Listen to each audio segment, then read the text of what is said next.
തിരുവനന്തപുരം പേട്ടയിൽ നിന്ന് കാണാതായ 2 വയസ്സുകാരിയെ കണ്ടെത്തി. കൊച്ചുവേളി റെയിൽവേ സ്റ്റേഷന് സമീപത്തെ ഓടയിൽ നിന്നാണ് കുട്ടിയെ കണ്ടെത്തിയത്. കുട്ടിക്ക് ആരോഗ്യ പ്രശ്നങ്ങളില്ലെന്ന് പ്രാഥമിക പരിശോധനാ ഫലം. കുട്ടി നിലവിൽ SAT ആശുപത്രിയിൽ നിരീക്ഷണത്തിലാണ്. SAT ആശുപത്രിയിൽ നിന്നും ചന്തു ചന്ദ്രശേഖർ തത്സമയ വിവരങ്ങളുമായി ചേരുന്നു. ചന്തു, ഏറ്റവും ഒടുവിലായി അവിടെ നിന്ന് നൽകാൻ കഴിയുന്ന വിവരങ്ങൾ? അനു, കുഞ്ഞിപ്പോൾ സുരക്ഷിതയാണെന്നാണ് നമുക്ക് മനസ്സിലാക്കാൻ കഴിയുന്നത്. ഡോക്ടർമാരുടെ പ്രാഥമിക പരിശോധന, അത് ജനറൽ ആശുപത്രിയിൽ നടന്ന പരിശോധനയാണ്. ആ പ്രാഥമിക പരിശോധനയ്ക്ക് ശേഷം കുഞ്ഞിനെ SIT ആശുപത്രിയിലേക്ക് എത്തിക്കുകയായിരുന്നു. ഇപ്പോൾ SIT ആശുപത്രിയിൽ ചികിത്സയിലാണ്. ഈ രാവിലെ മുതൽ വെള്ളവും ആഹാരവും ഒന്നും കുഞ്ഞ് കഴിച്ചിട്ടില്ല. അപ്പോൾ അതിന്റെ നിർജ്ജലീകരണമുണ്ട്. ഡീഹൈഡ്രേഷനെ തുടർന്ന് ഇപ്പോൾ ഫ്ലൂയിഡ് നൽകിയിട്ടുണ്ട്. മാതാപിതാക്കളോട് പ്രതികരിക്കുന്നുണ്ട് കുഞ്ഞ്. ഇപ്പോൾ ഉറക്കത്തിലാണെന്നാണ് അല്പസമയം മുൻപ് കുഞ്ഞിനെ സന്ദർശിച്ചതിന് ശേഷം മടങ്ങി വന്ന ആരോഗ്യമന്ത്രി വീണ ജോർജ് വ്യക്തമാക്കി. എന്തായാലും കുഞ്ഞിന് മറ്റ് ശാരീരിക പ്രശ്നങ്ങളൊന്നും ഇപ്പോൾ ഇല്ല. ഈ ക്ഷീണം മാത്രമാണുള്ളത്. നാളെ രാവിലെ വരെ SIT ആശുപത്രിയിൽ നിരീക്ഷണത്തിൽ വയ്ക്കാനാണ് ഇപ്പോൾ തീരുമാനിച്ചിരിക്കുന്നത്. കുഞ്ഞിന്റെ മാതാപിതാക്കളും കുഞ്ഞിനോടൊപ്പം തന്നെയുണ്ട്.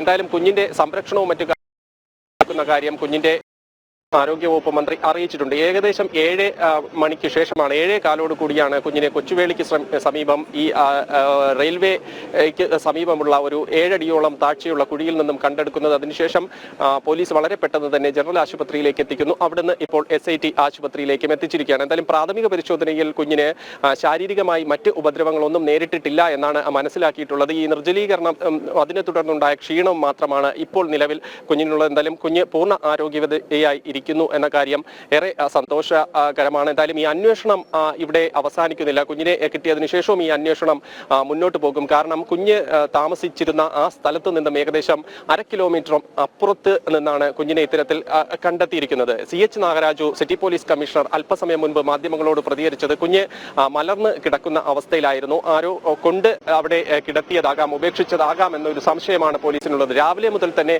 ഡ്രോൺ ഉപയോഗിച്ചുള്ള പരിശോധനകൾ നടത്തിയിരുന്നു. ഈ പരിശോധനയുടെയൊക്കെ അടിസ്ഥാനത്തിലാണ് പോലീസിന് തന്നെ കുഞ്ഞിനെ സുരക്ഷിതയായി കണ്ടെത്തുന്നതിന് കഴിഞ്ഞതെന്നും CH നാഗരാജു വ്യക്തമാക്കിയിട്ടുണ്ട്. എന്തായാലും ഡോഗ് സ്ക്വാഡിന്റെ പരിശോധന വരും ദിവസങ്ങളിലുമൊക്കെ തുടരും. ചില ആൾക്കാരെ സംശയമുള്ള വശങ്ങളിലേക്കൊക്കെ പോലീസ് അന്വേഷണം നടത്തുന്നുണ്ട്. ഇതുവരെ ഇതുമായി ബന്ധപ്പെട്ട ഒരു രേഖാചിത്രമൊന്നും തയ്യാറാക്കിയിട്ടില്ല. കുഞ്ഞിനെ ഇപ്പോൾ പൂർണ്ണ ആരോഗ്യവതിയായി സുരക്ഷിതയായി എത്തിക്കുക എന്നതിനാണ് പ്രാഥമികമായ ഒരു മുൻഗണന പോലീസ് നൽകുന്നതെന്നാണ് അദ്ദേഹം വ്യക്തമാക്കിയിരിക്കുന്നത്. എന്തായാലും അന്വേഷണം നാളെ ഇതുമായി ബന്ധപ്പെട്ട് കൂടുതൽ അന്വേഷണം നടക്കും. ഈ കുട്ടി താമസിച്ചിരുന്ന സ്ഥലത്തൊക്കെ സാഹചര്യ തെളിവുകൾ അടക്കമൊക്കെ ഉള്ള പരിശോധനകൾ നടത്തേണ്ടതുണ്ട്. കാരണം ഈ നിത്യമായി അവിടെ എത്തുന്ന ആൾക്കാരോ ഇവരുമായി അടുപ്പമുള്ള ആൾക്കാരോ ഏതെങ്കിലും തരത്തിലുള്ള ശത്രുത ഉള്ള ആൾക്കാരോ അങ്ങനെയൊക്കെ ഏതെങ്കിലും തരത്തിൽ കുഞ്ഞിനെ തട്ടിക്കൊണ്ടുപോയി ഉപേക്ഷിച്ചതാണോ എന്ന ഒരു കാര്യം ബലപ്പെട്ടിട്ടുണ്ട്. ആ ഒരു സാഹചര്യത്തിലാണ് ഇത്തരത്തിൽ പരിശോധന വ്യാപിപ്പിക്കാൻ പോലീസ് തീരുമാനിച്ചിരിക്കുന്നത്.